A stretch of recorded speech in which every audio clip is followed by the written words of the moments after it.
everybody, welcome back to our channel. I'm Susie. And I'm Ness, and this is Mom and Daughter Talk, where we hope to inspire, encourage, you're loud, and uplift your mother-daughter relationships. Thanks for joining. If you're new here, be sure to subscribe so you can be notified when new content has arrived. So today, I'm going to share a little, like a little testimony of like what had happened to me back in, I always say that, like the past couple weeks. I'm just jump right into it. This is called car theft. So basically, New Year's Eve, I'm in LA, living my bestest life, hanging with friends, and I spend the night at my friend's grandma's place, and it's like a really nice area in LA. Shout out to, the West Side. And I woke up at like 9 in the morning, went to the bathroom, and in their bathroom, like there's a little window, and I looked through the window and my car is gone, like in the spot that I parked it.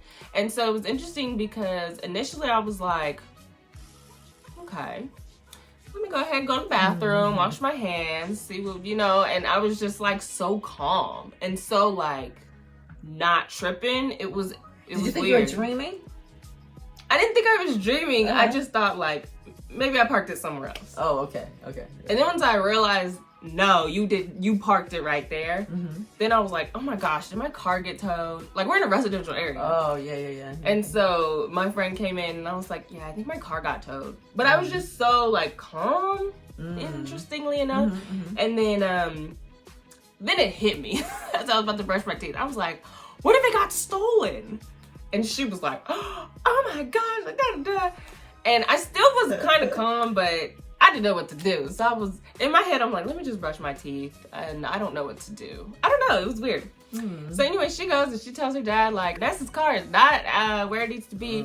And so he basically told me to call 911. And I also wanted to share this story because, like, if something happens to you, someone breaks into your car or someone like steals your car or something, like I didn't know what to do. And if I wasn't around a bunch of people in that house at that time, I'd have been stuck. I'd have been like, what do I do? And if I couldn't get in touch with my parents, so just sharing this as like knowledge for you as well. So anyway, so he said call 911. So I call 911 and then I say, oh, my car is stolen. They transfer me to the sheriff's office. So then, I'm talking to the sheriff, and then they're like, okay, we're gonna send a police car to come and take your statement, basically. So I had to file a police report. So I'm waiting, and I'm just like, so I'm waiting, and then one of the people who lived there, they have like home cameras. So we're looking at footage, and I'm just like, okay. And then basically I saw it at 9 in the morning that my car was gone. At 7 in the morning was when the people came and they took my car. So they just drove on up, and then they just popped the little handle, and then they just hot wired it, and then they were gone. Wow. I filed a police report and had to call my insurance and was stuck in LA for a cool minute, and then my mom had to come get me. And then the next 7 days, everyone is different, but the next 7 days I was like grieving because it felt like a loss, and I've never lost like a family member yet, thank you Lord. But I had to talk to like my counselor because I was like, well, what is, like, how long does it last, all this stuff? And she was like, you're grieving, but you're grieving with hope. And I was like, oh, interesting, okay. Because it did feel different, like, when you're grieving and you're like, oh, this is hopeless, like, what is life? But I was grieving like I know it's gonna be okay because I had peace when it first happened. But the emotions were just very overwhelming. After the 7th day, it's so funny how God works. He just showed me promises of like other things in my life. Oops, sorry. It's okay. Of other things in my life. So it helped me to remember why I'm living, like why I'm here. Like, and so it just helped me get out of my grieving bubble and like just remember like, okay, life goes on. Your car was stolen. Be grateful that you weren't there at gunpoint. You're healthy. You're still, you're okay. So yeah, that was a whole thing in itself. And I'm talking, this happened New Year's Eve, y'all. So your girl had a interesting New Year's 2022. Just want to interject though, when she first called me and told me what happened, after I got off the phone with her, I prayed for her. as I was praying, it was really interesting because I actually saw her old car that got stolen, like, move out the way, and that God was going to bless her with a new car. And I just felt actually kind of like this peace and joy for her. And I didn't want to minimize her plight and what she, went through, because it is really disturbing when you feel like you work hard for your money, this, that, and then someone just in a minute just takes away, what you worked for, right? Because your car was already paid for and things like that. And it just feels very invasive. So I get that. And I didn't want to minimize that, but I just wanted to encourage her with hope that I felt like God was really going to bless her. Yeah, that he's taking the old out the way so that there'll be room enough for the new. And I think that's a case in point, not just with her situation, but just in life. I know for myself too, where I use the analogy of if your hands are full, then it's not empty enough for God to be able to give you something, because it's already occupied, right? Same thing with your closet. If you're full of all kinds of clothes, there's no room for God to bless you with something new. So I think sometimes it is needful to empty those things, so that there'll be room enough for the Lord to bless you with something new. So. Yeah. And you know what the devil meant for evil, yes, God turns around for our good. And yes.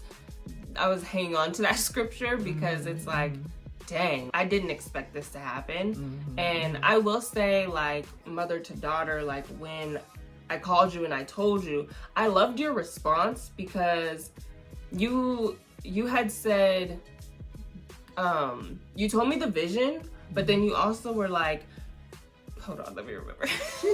Because I forgot. I know, you told me the vision, but then you also told me you were proud of me. Oh, yeah. Like, she told me she was proud of me because of my, like, response. Like, I wasn't breaking down crying. And you had also prefaced, if I was breaking down crying, you would console me and be there for me. But you were just proud of the fact that I wasn't, like, so distraught and, like, torn apart and, like, whoa, it's me type of thing. Like, I was very much so, like I said, I just had an initial calm and peace about what was going on. So I feel like that definitely showed, I know it showed me, there's more in me, I'm more mature than I thought, different things like that. And you don't know until you're in a situation, like what level of growth or how you're progressing, because it's really easy to think of hypotheticals of, okay, if I was in this situation, how would I react? You really don't know until you're in it. That's a fact. Yeah. So yeah, after the grieving process, then, basically fast forward, it took 27 days from the day my car was stolen for me to get a new one. And so I had to get a rental car, and, the insurance covered most of it, which was great. And so I'm driving, and I wanted to point out the fact that at this point, because I had no car, I'm looking at everyone else's car, and I knew, like, God was highlighting to me black cars, like all black, tinted window, like shiny looking cars. And I was like, I never look at black or white cars like that, because I love, like, colors. Like, I want, a nice color on my car. And so I was like, dang, like, that black ride is nice. And I'm like, ooh, okay, I see that. And so I was like, ooh, Lord, you are like, I knew he was highlighting black cars to me. And I was like, okay. So I think that was God trying to tell me, like, be open. And the crazy thing is, because I didn't know my car was going to be jacked from me, I wasn't looking at any other car. I loved my car. And so it was kind of like, well, I don't even care what I get at this point. Like, I just want some wheels. Okay, there's some shit to that. I wanted a nice looking car. But it was like, I don't care, like, what color or whatever. As long as it's a nice ride, like, I'm straight.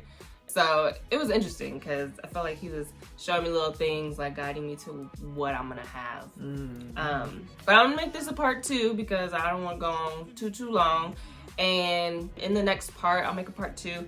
In the next part, I'll just continue the story about what ended up happening and how it all got orchestrated. Because in this market right now, or if you don't know, now you know, because I'm about to tell you. In this market right now, when you sell your used car, or the car that you have, like, you're gonna get big bucks for it right now, just because that's how the market is for the cars right now. Yeah, supply and demand type of thing, economics class. If you're getting a new car though, there's not a lot of cars on the lot right now. Yeah, not much inventory at all. Wasn't there like 10 cars on the whole freaking lot that you went to? I went to 2 different lots, and there were like only a handful. So you'll get a lot if you sell your car, but then to get a new car, you're gonna have to do some digging.